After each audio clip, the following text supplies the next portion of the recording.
नमस्कार दोस्तों, आज हम मुंशी प्रेमचंद जी द्वारा लिखित उपन्यास निर्मला का 8वां भाग सुनते हैं। लेकिन उससे पहले आप सभी लोग से एक विनम्र अनुरोध है कि अगर चैनल पर नए हैं तो चैनल को सब्सक्राइब जरूर कीजिएगा। अगर उपन्यास अच्छी लगे तो लाइक शेयर कमेंट जरूर कीजिएगा। तो चलिए शुरू करते हैं निर्मला उपन्यास का 8वां भाग। डॉक्टर ने जहरीली दवाइयों की अलमारी खोली और एक शीशी से थोड़ी सी दवा निकालकर मनसाराम को दे दी। मनसाराम ने पूछा, यह तो कोई जहर है, भला इसे कोई पी ले तो मर जाए। डॉक्टर बोला, नहीं, मर तो नहीं जाए पर सिर में चक्कर जरूर आ जाए। मनसाराम बोला, कोई ऐसी दवा इसमें है जिसे पीते ही प्राण निकल जाए। डॉक्टर बोले, ऐसी एक दो नहीं, कितनी दवाएं हैं। यह जो शीशी देख रहे हो, इसकी एक बूंद भी अगर पेट में चली जाए तो जान न बचे, आनन फानन में मौत हो जाए। मनसाराम बोला, क्यों डॉक्टर साहब, जो लोग जहर खा लेते हैं उन्हें बड़ी तकलीफ़ होती होगी। डॉक्टर बोले, सभी जहरों में तकलीफ़ नहीं होती, बहुत तो ऐसे हैं पीते ही आदमी ठंडा हो जाता है, फिर उसे होश ही नहीं आता। मनसाराम ने सोचा, तब तो प्राण देना बहुत आसान है, फिर क्यों लोग इतना डरते हैं। यह शीशी कैसे मिलेगी? अगर दवा का नाम पूछकर शहर के किसी दवा फरोश से लेना चाहूँ तो वह कभी न देगा। इसके मिलने में कोई दिक्कत नहीं। यह तो मालूम हो गया कि प्राणों का अंत बड़ी आसानी से किया जा सकता है। मनसाराम इतना प्रसन्न हुआ मानो कोई इनाम पा गया हो। उसके दिल पर से एक बोझ सा हट गया। चिंता की मेघ राशि जो सिर पर मंडरा रही थी छिन्न भिन्न हो गई। महीनों बाद आज उससे अपने मन में एक स्फूर्ति का अनुभव हुआ। कई लड़के थिएटर देखने जा रहे थे। निरीक्षक से आज्ञा ले ली थी। मनसाराम भी उनके साथ थिएटर देखने चला गया। ऐसा खुश था मानो उससे सुखी जीव संसार में कोई नहीं है। थिएटर में नकल देखकर तो वह हंसते हंसते लौट गया। बार बार तालियां बजाने और वंस मोर ही हाँक लगाने में पहला नंबर उसी का था। गाना सुनकर वह मस्त हो जाता था और ओहो ओहो करके चिल्ला उठता था। दर्शकों की निगाहें बार बार उसी की तरफ उठ जाती थी। थिएटर के पात्र भी उसकी ओर ही ताकते थे और जानने को उत्सुक थे कि कौन महाशय इतने रसिक और भावुक हैं। उसके मित्रों को उसकी उच्च श्रृंखलता पर आश्चर्य हो रहा था। वह बहुत ही शांतचित्त गंभीर स्वभाव का युवक था। आज वह क्यों इतना हास्यशील हो गया? क्यों उसके विनोद का पारावार नहीं है? 2 बजे रात को थिएटर से लौटने पर भी उसका हास्योन्माद कम नहीं हुआ था। उसने एक लड़की की चारपाई उलट दी, कई लड़कों के कमरे के द्वार बाहर से बंद कर दिए और उन्हें भीतर खटखट करते सुनकर हंसता रहा। यहाँ तक कि छात्रालय के अध्यक्ष महोदय की भी नींद शोरगुल सुनकर खुल गई और उन्होंने मनसाराम की शरारत पर खेद प्रकट किया। कौन जानता है कि उसके अंतस्थल में कितनी भीषण क्रांति हो रही है। संदेह के निर्दय आघात ने उसकी लज्जा और आत्मसम्मान को कुचल डाला है। उसे अपमान और तिरस्कार का लेस मात्र भय नहीं। यह विनोद नहीं, उसकी आत्मा का करुण विलाप है। जब और सब लड़के सो गए तो वह भी चारपाई पर लेटा, लेकिन उसे नींद न आई। एक क्षण के बाद वह उठ बैठा और अपनी सारी पुस्तकें बांधकर संदूक में रख दी। जब मरना ही है तो पढ़कर क्या होगा। जिस जीवन में ऐसी ऐसी बाधाएं हैं, ऐसी ऐसी यातनाएं हैं, उससे मृत्यु कहीं अच्छी है। यह सोचते सोचते तड़का हो गया। 3 रात से वह एक क्षण भी न सोया था। इस वक्त उठा तो उसके पैर थर थर काँप रहे थे और सिर में चक्कर सा आ रहा था। आंखें जल रही थी और शरीर के सारे अंग शिथिल हो रहे थे। दिन बढ़ता जा रहा था और उसमें इतनी भी शक्ति नहीं थी कि उठकर हाथ मुंह धो डाले। एकाएक उसने भुनगी को रुमाल में कुछ लिए हुए कहार के साथ आते देखा। उसका कलेजा सुन्न हो गया। हाय ईश्वर, वे आ गई, अब क्या होगा? भुनगी अकेले नहीं आई होगी, बग्घी जरूर बाहर खड़ी होगी। कहाँ तो उससे उठाना जाता था, कहाँ भुनगी को देखते ही दौड़ा और घबराई आवाज़ में बोला, क्या अम्मा जी भी आई हैं? जब मालूम हुआ कि अम्मा जी नहीं आई तब उसका चित्त शांत हुआ। भुनगी ने कहा, भैया कहते हैं मैंने उनकी कुछ भी शिकायत नहीं की है, मुझसे आज कहकर रोने लगी। उनके पास से मिठाई लेती जा और कहना मेरे कारण क्यों घर छोड़ दिया। कहाँ रख दूँ यह थाली? मनसाराम ने रुखाई से कहा, थाली अपने सिर पर पटक दे चुड़ैल, यहाँ से चली जा मिठाई लेकर, और खबरदार जो फिर कभी इधर आई सौगात लेकर चली है। जाकर कह देना मुझे उनकी मिठाई नहीं चाहिए। जाकर कह देना तुम्हारा घर है, तुम रहो वहाँ, वे बड़े आराम से हैं, खूब खाते हैं और मौज करते हैं। सुनती है? और ये बात बाबूजी के मुंह पर कहना, समझ गई? मुझे किसी का डर नहीं है और जो करना है कर डालें, जिससे दिल में कोई अरमान न रह जाए। कहे तो इलाहाबाद कलकत्ता चला जाऊं, मेरे लिए जैसा बनारस वैसा दूसरा शहर, यहाँ क्या रखा है। भुनगी बोली, भैया मिठाई रख लो, नहीं तो रो रो कर मर जाएंगी। सच मानो रोकर मर जाएंगी। मनसाराम ने आंसुओं के उठते हुए बेग को दबाकर कहा, मर जाएंगी मेरी बला से। कौन मुझे बड़ा सुख दिया है जिसके लिए पछताऊं? मेरा तो उन्होंने सर्वनाश कर दिया। कह देना मेरे पास कोई संदेश न, मुझे कुछ भी ज़रूरत नहीं है। भुनगी बोली, भैया तुम तो कहते हो यहाँ खूब खाता हूँ और मौज करता हूँ, मैं अगर दे तो आधी भी नहीं रही, जैसे आए उसके आधे भी न रहे।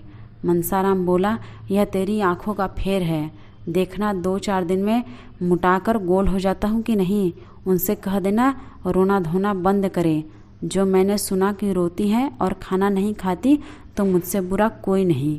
घर से निकाला है तो आप अब चैन से रहे, चली है प्रेम दिखाने। मैं ऐसे त्रियाचरित बहुत पढ़े बैठा हूँ। भुनगी चली गई। मनसाराम को उससे बातें करते ही कुछ ठंड मालूम होने लगी थी। यह अभिनय करने के लिए उसे अपने मनोभाव पर जितना दबाना पड़ा था वह उसके लिए असाध्य था। उसका आत्मसम्मान उसे इस कुटिल व्यवहार का जल्द से जल्द अंत करने के लिए बाध्य कर रहा था। पर इसका परिणाम क्या होगा? निर्मला क्या यह आघात सहन कर सकेगी? अब तक मृत्यु की कल्पना करते समय किसी अन्य प्राणी का विचार न करता था, पर आज एकाएक ज्ञान हुआ कि मेरे जीवन के साथ एक और प्राणी का जीवन सूत्र भी बंधा हुआ है। निर्मला यह समझेगी कि मेरी निष्ठुरता ने ही इसकी जान ली है। यही समझकर उनका कोमल हृदय फट न जाएगा। उसका जीवन तो अभी संकट में है। संदेह के कठोर फंदे में फंसी हुई अबला क्या अपने को हत्यारणी समझकर बहुत दिनों तक जीवित रह सकती है? मनसाराम ने चरपाई पर लेटकर लिहाफ ओढ़ लिया, फिर भी सर्दी से कलेजा कांप रहा था। थोड़ी ही देर में उसे जोर से ज्वर बढ़ आया, वह बेहोश हो गया। इस अचेत अवस्था में उसे भांति भांति के स्वप्न दिखाई देने लगे।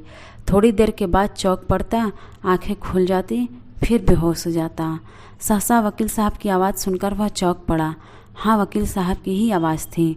उसने लिहाफ फेंक दिया और चारपाई से उतरकर नीचे खड़ा हो गया। उसके मन में एक आदेश हुआ कि इसी वक्त इनके सामने प्राण दे दूं। उसे मालूम हुआ कि मैं मर जाऊं तो इन्हें सच्ची खुशी होगी।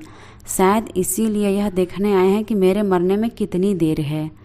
वकील साहब ने उसका हाथ पकड़ लिया जिससे वह गिर न पड़े और पूछा, कैसा तबीयत है लल्लू? लेटे क्यों न रहें? लेट जाओ, तुम खड़े क्यों हो गए? मनसाराम बोले, मेरी तबीयत तो बहुत अच्छी है, आपको व्यर्थ ही कष्ट हुआ। मुंशी जी ने कुछ जवाब न दिया। लड़की की दशा देखकर उनकी आंखों से आंसू निकल आए। हष्ट पुष्ट बालक जिसे देखकर चित्त प्रसन्न हो जाता था, अब सूख कर काटा हो गया था। 5-6 दिन में ही वह इतना दुबला हो गया था कि उसे पहचानना कठिन था। मुंशी जी ने उसे आहिस्ता से चारपाई पर लिटा दिया और लिहाफ अच्छी तरह उड़ाकर सोचने लगे कि अब क्या करना चाहिए, कहीं लड़का हाथ से तो न निकल जाएगा। यह ख्याल करके वह शोक में विह्वल हो गए और स्टूल पर बैठकर फूट फूट कर रोने लगे। मनसाराम भी लिहाफ में मुंह लपेटे रो रहा था। अभी थोड़े ही दिन पहले उसने पिता को देखकर गर्व से फूल उठता था, लेकिन आज उसे इस दारुण दशा में देखकर वह भी सोच रहा है कि इसे घर ले चलूं या नहीं। क्या यहाँ दवा नहीं हो सकती? मैं यहाँ 24 घंटे बैठा रहूँगा। डॉक्टर साहब यहाँ हैं ही, कोई दिक्कत न होगी। घर के चलने में उन्हें बाधाएं ही बाधाएं दिखाती थी।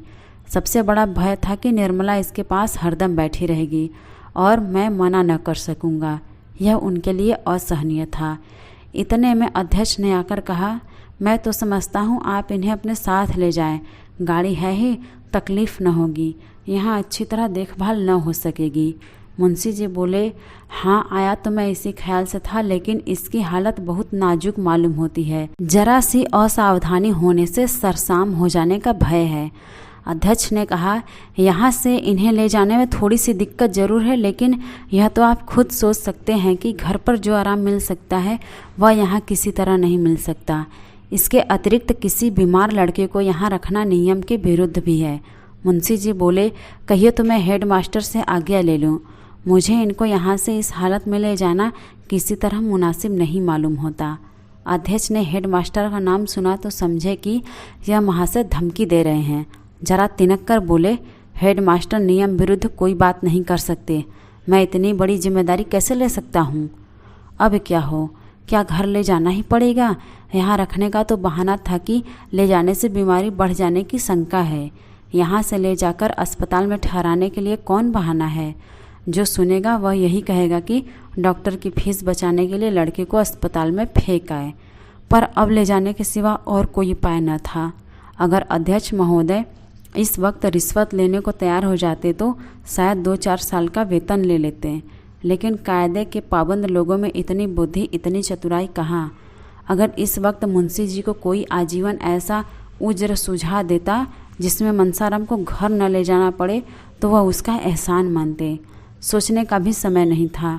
अध्यक्ष महोदय शैतान की तरह सिर पर सवार थे। विवश होकर मुंशी जी ने दोनों भाइयों को बुलाया और मनसाराम को उठाने लगे। मनसाराम अर्धचेतना की दशा में था। चौंक कर बोला, क्या है, कौन है?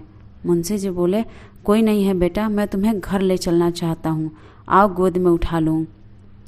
मनसाराम बोला, मुझे क्यों घर ले चलते हो? मैं वहाँ नहीं जाऊँगा। मुंशी जी बोले, यहाँ तो रह नहीं सके, नियम ही ऐसा है। मनसाराम बोला, कुछ भी हो वहाँ न जाऊँगा, मुझे कहीं और ले चलिए, किसी पेड़ के नीचे, किसी झोपड़े में, चाहे जहाँ रखिए पर घर न ले चलिए। अध्यक्ष ने मुंशी जी से कहा, आप इन बातों का ख्याल न करें, यह तो होश में नहीं है। मनसाराम बोला, कौन होश में नहीं है? मैं होश में नहीं हूँ? किसी को गालियाँ देता हूँ, दांत काटता हूँ? क्यों होश में नहीं हूँ? मुझे यही पड़ा रहने दीजिए, जो कुछ होना होगा यही होगा। अगर ऐसा है तो मुझे अस्पताल ले चलिए, मैं वहाँ पड़ा रहूँगा। जीना होगा तो जीऊँगा, मरना होगा तो मरूँगा, लेकिन घर किसी तरह भी नहीं जाऊँगा। यह पोर पाकर मुंशी जी फिर अध्यक्ष से मिन्नतें करने लगे, लेकिन वह कायदे का पाबंद आदमी कुछ सुनता ही न था। अगर छूत की बीमारी हुई और किसी दूसरे लड़के को छूत लग गई तो कौन उनका जवाबदेह होगा? इस तर्क के सामने मुंशी जी की कानूनी दलीलें भी मात हो गईं। आखिर मुंशी जी ने मनसाराम से कहा, बेटा तुम्हें घर चलने से क्यों इनकार हो रहा है? वहाँ तो सभी तरह का आराम होगा। मुंशी जी ने कहने को यह बात कह दी, लेकिन डर रहे थे कि मनसाराम चलने पर राजी न हो जाए। वह मनसाराम को अस्पताल में रखने का कोई बहाना खोज रहे थे और उसकी सारी जिम्मेदारी मनसाराम के ही सिर पर डालना चाहते थे। वह अध्यक्ष के सामने की बात थी और वह इस समय इस बात को साक्षी दे सकते थे कि मनसाराम अपनी जिद से अस्पताल जा रहा है। मुंशी जी का इसमें लेस मात्र भी दोष नहीं है। मनसाराम ने झल्ला कर कहा, नहीं नहीं, 100 बार नहीं, मैं घर नहीं जाऊंगा, मुझे अस्पताल ले चलिए और घर के सब आदमियों को मना लीजिएगा कि मुझे देखने न आए। मुझे कुछ नहीं हुआ है, बिल्कुल बीमार नहीं हूँ, आप मुझे छोड़ दीजिए, मैं अपने पाँव से चल सकता हूँ। वह उठ खड़ा हुआ और उन्मत्त की भांति द्वार की ओर चला, लेकिन पैर लड़खड़ा गए। यदि मुंशी जी ने न संभाल लिया होता तो उसे बड़ी चोट आती, लेकिन नौकरों की मदद से मुंशी जी ने उसे बग्घी के पास लाए और अंदर बिठा लिए। गाड़ी अस्पताल की ओर चली। वही हुआ जो मुंशी जी चाहते थे। इस शोक से भी उनका चित्त संतुष्ट न था। लड़का अपनी इच्छा से अस्पताल जा रहा था। क्या इस बात का प्रमाण नहीं था कि घर से इसे कोई स्नेह नहीं है? क्या इससे यह सिद्ध नहीं होता कि मनसाराम निर्दोष है? वह उस पर अकारण ही भ्रम कर रहे थे, लेकिन जरा ही देर में इस तुष्टि की जगह उनके मन में ग्लानि का भाव जागृत हुआ। वह अपने प्राण प्रिय पुत्र को घर न ले जाकर अस्पताल लिए जा रहे थे। उनके विशाल भवन में उनके पुत्र के लिए जगह न थी, उस दशा में भी जब उसका जीवन संकट में पड़ा हुआ था। कितनी विडंबना है। एक क्षण के बाद एकाएक मुंशी जी के मन में प्रश्न उठा, कहीं मनसाराम उनके भावों को ताड़ तो नहीं गया? इसीलिए तो उसे घर से घृणा नहीं हो गई है। अगर ऐसा है तो गजब हो जाएगा। उस अनर्थ की कल्पना से ही मुंशी जी के रोए खड़े हो गए और कलेजा धक धक करने लगा। हृदय में एक धक्का सा लगा। अगर इस ज्वर का यही कारण है तो ईश्वर ही मालिक है। इसी समय उनकी दशा अत्यंत दयनीय थी। वह आग जो उन्होंने अपने ठिठुरे हुए हाथों को सेकने के लिए जलाई थी, अब उनके घर में लगी जा रही थी। इस करुणा, शोक, पश्चाताप और शंका से उनका चित्त घबरा उठा। उनके गुप्त रोदन की ध्वनि बाहर निकल सकती तो सुनने वाले रो पड़ते। उनके आंसू बाहर निकल सकते तो उनका तार बंध जाता। वेदना से विकल होकर उन्होंने उसे छाती से लगा लिया और इतना रोए कि हिचकी बंध गई। सामने अस्पताल का फाटक दिखाई दे रहा था। मुंशी तोताराम संध्या के समय कचहरी से घर पहुँचे तो निर्मला ने पूछा, उन्हें देखा, क्या हाल है? मुंशी ने देखा कि निर्मला के मुख पर नाम मात्र को भी चिंता का चिन्ह नहीं है। उसका बनाव, श्रृंगार और दिनों से कुछ गाढ़ा हुआ है। मसलन वह गले में हार न पहनती थी, पर आज वह भी गले में शोभा दे रहा था। झूमर से भी उसे बहुत प्रेम न था, पर आज वह भी महीन रेशमी साड़ी के नीचे काले काले केसों के ऊपर फानुस के दीपक की भांति चमक रहा था। मुंशी जी ने मुंह फेर कर कहा, बीमार है और क्या हाल बताऊं? निर्मला ने कहा, तुम तो उन्हें यहाँ लाने गए थे। मुंशी जी ने झुंझला कर कहा, वह नहीं आता तो क्या मैं ज़बरदस्ती उठा लाता? कितना समझाया कि बेटा घर चलो, वहाँ तुम्हें कोई तकलीफ़ न होने पाएगी, लेकिन घर का नाम सुनकर उसे दूना ज्वर हो जाता था। कहने लगा, मैं यहाँ मर जाऊँगा लेकिन घर न जाऊँगा। आखिर मजबूर होकर अस्पताल पहुँचा और क्या करता। रुक्मणी भी आकर बरामदे में खड़ी हो गई, बोली, वह जन्म का हठी है, यहाँ किसी तरह न आएगा, और यह भी देख लेना वहाँ अच्छा भी न होगा। मुंशी जी ने कातर स्वर में कहा, तुम 2-4 दिन के लिए वहाँ चली जाओ तो बड़ा अच्छा होगा बहन, तुम्हारे रहने में उसे तस्कीन होती रहेगी। मेरी बहन, मेरी बिना मान लो, अकेले वह रो रो कर प्राण दे देगा। बस हाय अम्मा की रट लगाकर रोया करता है। मैं वहीं जा रहा हूँ, मेरे साथ ही चलो। उसकी दशा अच्छी नहीं बहन, वह सूरत नहीं रहे देखे ईश्वर क्या करते। यह कहते कहते मुंशी जी की आंखों में आंसू बहने लगे, लेकिन रुक्मिणी अविचलित भाव से बोली, मैं जाने को तैयार हूँ। मेरे वहाँ रहने से अगर मेरे लाल के प्राण बच जाए तो मैं सिर के बल दौड़ी जाऊँ, लेकिन मेरी बात गिरह में बांध लो भैया, वहाँ वह अच्छा न होगा।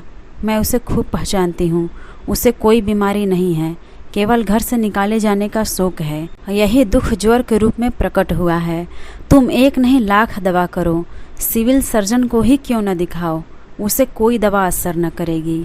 मुंशी जी बोले, बहन, उसे घर से निकाला किसने? मैंने तो केवल पढ़ाई के ख्याल से वहाँ भेजा था। रुक्मिणी बोली, तुमने चाहे जिस ख्याल से भेजा हो, लेकिन यह बात उसे लग गई। मैं तो अब किसी गिनती में नहीं हूँ, मुझे किसी बात में बोलने का कोई अधिकार नहीं। मालिक तुम, मालकिन तुम्हारी स्त्री, मैं तो केवल तुम्हारी रोटियों पर पड़ी हुई अभागिन विधवा हूँ। मेरी कौन सुनेगा और कौन परवाह करेगा? लेकिन बिना बोले रहा नहीं जाता। मनसाराम तभी अच्छा होगा जब घर आएगा, जब तुम्हारा हृदय वही हो जाएगा जो पहले था। यह कहकर रुक्मिणी वहाँ से चली गई। उसकी ज्योतिहीन पर अनुभवपूर्ण आंखों के सामने जो चरित्र हो रहे थे, उनका रहस्य वह खूब समझती थी, और उसका सारा क्रोध निरपराधीन निर्मला पर ही उतरता था। इस घर की दशा बिगड़ती ही जाएगी, पर उसके प्रकट रूप से न कहने पर भी उसका आशय मुंशी जी से छिपा नहीं रहा। उसके चले जाने पर मुंशी जी ने सिर पर उठा लिया और सोचने लगे। उन्हें अपने ऊपर इस समय इतना क्रोध आ रहा था कि दीवार से सिर पटक कर प्राणी का अंत कर दे। उन्होंने क्यों विवाह किया था? विवाह करने की ज़रूरत क्या थी? ईश्वर ने उन्हें 1 नहीं 3 पुत्र दिए थे। उनकी अवस्था भी 50 के लगभग पहुंच गई थी। फिर उन्होंने क्यों विवाह किया? क्या इसी बहाने ईश्वर को उनका सर्वनाश करना मंजूर था? उन्होंने सिर उठाकर एक बार निर्मला की सौहास पर निश्चल मूर्ति की छवि देखी और अस्पताल चले गए। निर्मला की सहास छवि ने उनका चित्त शांत कर दिया था। आज कई दिनों के बाद उन्हें यह शांति मयस्सर हुई थी। प्रेम पीड़ित हृदय इस दशा में क्या इतना शांत और अविचलित रह सकता है? नहीं, कभी नहीं। हृदय की चोट भाव कौशल से नहीं छिपाई जा सकती। अपने चित्त की दुर्बलता पर इस समय उन्हें अत्यंत क्षोभ हुआ। उन्होंने अकारण ही संदेह को हृदय में स्थान देकर इतना अनर्थ किया। मनसाराम की ओर से भी उनका मन निःशंक हो गया। हाँ, उसकी जगह अब एक नई शंका उत्पन्न हो गई। क्या मनसाराम भाप तो नहीं गया? क्या भाप कर ही तो उसने आने से इनकार नहीं कर रहा है? अगर वह भाप गया है तो महान अनर्थ हो जाएगा। इस कल्पना से ही उनका मन दहल उठा। उनकी देह की सारी हड्डियां मानो इस हाहाकार पर पानी डालने के लिए व्याकुल हो उठी। उन्होंने कोचवान से घोड़े को तेज चलाने को कहा। कई दिनों के बाद उनके हृदय मंडल पर छाया घन फट गया और प्रकाश की लहरें अंदर से निकलने के लिए व्यग्र हो रही थी। उन्होंने सिर निकालकर देखा, कोचवान सो तो नहीं रहा है। घोड़े की चाल उन्हें इतनी मंद कभी न मालूम हुई थी। अस्पताल पहुंचकर लपके हुए मनसाराम के पास गए। देखा तो डॉक्टर साहब उसके सामने चिंता में मग्न खड़े थे। मुंशी जी के हाथ पांव फूल गए, मुंह से शब्द न निकल सका। भरभराई हुई आवाज़ में बड़ी मुश्किल से बोले, क्या हाल है डॉक्टर साहब? यह कहते कहते वह रो पड़े और जब डॉक्टर साहब ने उनके प्रश्न का उत्तर देने में एक क्षण विलंब किया तब तो उनके प्राण ही समा गए वहीं पे। उन्होंने पलंग पर बैठकर अचेत बालक को गोद में ले लिया। देह तवे की भांति जल रही थी। मनसाराम ने एक बार आंखें खोली। आह, कितनी भयंकर और उसके साथ ही कितनी दीन दृष्टि थी। मुंशी जी ने बालक को कंठ से लगाकर डॉक्टर से पूछा, क्या हाल है डॉक्टर साहब? आप चुप क्यों हैं? डॉक्टर ने संदिग्ध स्वर से कहा, हाल जो कुछ है वह आप देख ही रहे हैं। 106 डिग्री का ज्वर है और मैं क्या बताऊं, अभी ज्वर का प्रकोप बढ़ता ही जाता है। मेरे किए जो कुछ हो सकता है कर रहा हूं, ईश्वर मालिक है। जब से आप गए हैं 1 मिनट के लिए भी यहाँ नहीं हिला, भोजन तक नहीं कर सका। हालत इतनी नाजुक है कि 1 मिनट में क्या हो जाएगा नहीं कहा जा सकता। यह महाज्वर है, बिल्कुल होश नहीं है। रह रहकर डिलीरियम का दौरा सा हो जाता है। क्या घर पे इन्हें किसी ने कुछ कहा है? बार बार अम्मा जी तुम कहाँ हो, यही आवाज़ मुंह से निकलती है। डॉक्टर साहब कह ही रहे थे कि सहसा मनसाराम उठकर बैठ गया और धक्के से मुंशी जी को चरपाई से नीचे ढकेल उन्मत्त स्वर में बोला, क्यों धमकाते हैं आप? मार डालिए, मार डालिए, अभी मार डालिए। तलवार नहीं मिलती, रस्सी का फंदा है, या वह भी नहीं है, मैं अपने गले में लगा लूँगा। हाय अम्मा तुम कहाँ हो? यह कहते कहते वह फिर अचेत होकर गिर पड़ा। मुंशी जी एक क्षण तक मनसाराम की शिथिल मुद्रा की ओर व्यथित नेत्रों से ताकते रहे। फिर सहसा उन्होंने डॉक्टर साहब का हाथ पकड़ लिया और अत्यंत दीनतापूर्ण आग्रह से बोले, डॉक्टर साहब इस लड़के को बचा लीजिए, ईश्वर के लिए बचा लीजिए, नहीं तो मेरा सर्वनाश हो जाएगा। मैं अमीर नहीं हूँ, लेकिन आप जो कुछ कहेंगे वह हाजिर करूँगा। बस इसे बचा लीजिए, मैं सब खर्च दूँगा। इसकी यह दशा मुझसे नहीं देखी जाती। हाय मेरा होनहार बेटा। डॉक्टर साहब ने करुण स्वर में कहा, बाबू साहब मैं आपसे सत्य कह रहा हूँ कि मैं इनके लिए अपनी तरफ से कोई बात उठा नहीं रखा हूँ। अब आप दूसरे डॉक्टरों से सलाह लेने को कहते हैं। अभी डॉक्टर लहरी, डॉक्टर भाटिया और डॉक्टर माथुर को बुलाता हूँ, विनायक शास्त्री को भी बुलाए देता हूँ, लेकिन मैं आपको व्यर्थ का आश्वासन नहीं देना चाहता। हालत नाजुक है। मुंशी जी ने रोते हुए कहा, नहीं डॉक्टर साहब, यह शब्द मुँह से न निकालिए। हालत इसके दुश्मनों की नाजुक हो। ईश्वर मुझ पर इतना कोप न करेंगे। आप कलकत्ता और बम्बई के डॉक्टरों को तार दीजिए। मैं ज़िंदगी भर आपकी गुलामी करूँगा। यही मेरे कुल का दीपक है, यही मेरे जीवन का आधार है। मेरा हृदय फटा जा रहा है। कोई ऐसा दवा दीजिए जिससे इसे होश आ जाए। मैं ज़रा अपने कानों से इसकी बात सुनूं कि इसे कष्ट क्या हो रहा है। हाय मेरा बच्चा। डॉक्टर बोले, आप ज़रा दिल को तस्कीन दीजिए। आप बुजुर्ग आदमी हैं, यूँ हाय हाय करने और डॉक्टरों की फौज जमा करने से कोई नतीजा न निकलेगा। शांत होकर बैठिए, मैं शहर के डॉक्टरों को बुला रहा हूँ, देखें क्या कहते हैं। आप तो खुद ही बदहवास हुए जाते हैं। मुंशी जी बोले, अच्छा डॉक्टर साहब मैं अब न बोलूँगा, जबान न खोलूँगा। आप जो चाहे करें, बच्चा अब आपके हाथ में है, आप ही उसकी रक्षा कर सकते हैं। मैं इतना ही चाहता हूँ कि बस ज़रा सा होश आ जाए, मुझे पहचान ले, मेरी बातें समझने लगे। क्या कोई ऐसी संजीवनी बूटी नहीं कि मैं इससे 2-4 बातें कर लेता? यह कहते कहते मुंशी जी आवेश में आकर मनसाराम से बोले, बेटा ज़रा आंखें खोलो, कैसा जी है? मैं तुम्हारे पास बैठा रो रहा हूँ। मुझे तुमसे कोई शिकायत नहीं है, मेरा दिल तुम्हारी तरफ से साफ है। तो आज की ये मुंशी प्रेमचंद जी द्वारा लिखित उपन्यास निर्मला का 8वां भाग आपको कैसा लगा कमेंट करके ज़रूर बताइएगा। अगर चैनल पर नए हैं तो चैनल को सब्सक्राइब ज़रूर कीजिएगा और अपने दोस्तों को भी शेयर कीजिएगा।